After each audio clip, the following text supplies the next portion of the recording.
ఇవి tabs. Features, sketch ఇవన్నీ tabs అన్నమాట. ఫీచర్స్ అంటే సాలిడ్ మోడలింగ్‌కి కావాల్సిన ఆపరేషన్స్ టూల్స్ ఇక్కడ ఉంటాయి. ఇవి స్కెచ్ టూల్స్. సర్ఫేస్ మోడలింగ్ చేయాలంటే మనం ఈ ట్యాబ్ ఓపెన్ చేసుకోవాలి.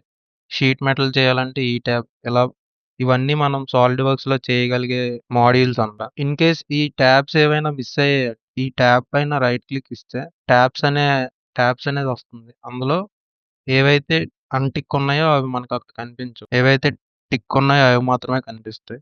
ఇప్పుడు నేను డైరెక్ట్ ఎడిటింగ్ అన్ అన్‌టిక్ ఉన్నది టిక్ చేసుకున్నా. సో, నాకిక్కడ అపియర్ అయింది. అండ్ నాకు ఈ అనాలిసిస్ ప్రిపరేషన్ నాకు అవసరం లేదు. సో, నేను ట్యాబ్స్‌లోకెళ్ళి అది అన్‌టిక్ చేస్తాను. అవి పోతుంది. డ్రాయింగ్ ఫ్రమ్ పార్ట్ అంటే మీరు మోడల్ చేశారు కదా! 3డీ మోడల్ చేశారు కదా! ఆ మోడల్‌కి ఫస్ట్ టైమ్ మీరు డ్రాయింగ్ చేద్దామంటే మేక్ డ్రాయింగ్ ఫ్రమ్ పార్ట్ అని క్లిక్ చేయాలి. ఆల్రెడీ మీరు చేశారు. దాన్ని యాక్సెస్ చేయాలనుకుంటే ఓపెన్ డ్రాయింగ్ క్లిక్ చేస్తారు. ఈ రెండిటికి డిఫరెన్స్ అది. మేక్ అసెంబ్లీ ఫ్రమ్ పార్ట్ అంటే ఈ పార్ట్ నుంచి మీరు డైరెక్ట్‌గా అసెంబ్లీ వర్క్ బెంచ్‌కి ఎళ్తారు.